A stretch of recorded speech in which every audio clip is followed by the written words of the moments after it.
ইসলামী bank news top 10। বিভিন্ন রাজনৈতিক দল এবং জোটের সঙ্গে আলোচনায় বসেছেন প্রধান উপদেষ্টা ডক্টর মোহাম্মদ ইউনূস। আগামী নির্বাচনের রূপরেখা নিয়ে আলোচনা। নির্বাচন কমিশন গঠনে সার্চ কমিটি অস্বচ্ছ ছিল, পছন্দের লোক বসিয়েছে শেখ হাসিনা, অভিমত বিশিষ্টজনদের। ছাত্র জনতার বিজয় নস্যাৎ এবং বিএনপিকে বিতর্কিত করার ষড়যন্ত্র করছে একটি মহল। দলের নেতাকর্মীকে সতর্ক থাকার কড়া নির্দেশ মির্জা ফখরুল ইসলাম আলমগীরের। রূপপুর পরমাণু প্রকল্প থেকে সাবেক প্রধানমন্ত্রী শেখ হাসিনার অর্থ আত্মসাতের বিষয়টি খতিয়ে দেখার আহ্বান জানিয়েছেন টিআইবি নির্বাহী পরিচালক ডক্টর ইফতেখারুজ্জামান।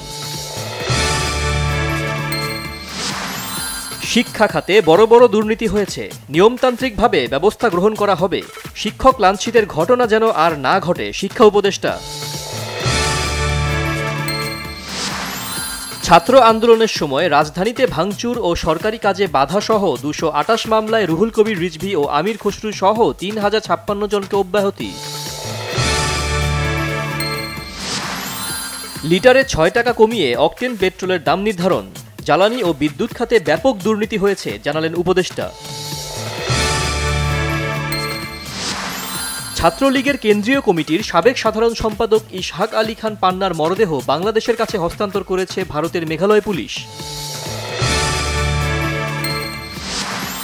ইউক্রেনের উত্তর পূর্বাঞ্চলের খার্কিভ শহরে রুশ বাহিনীর হামলায় শিশুসহ নিহত 7 জন, আহত অন্তত 59 জন।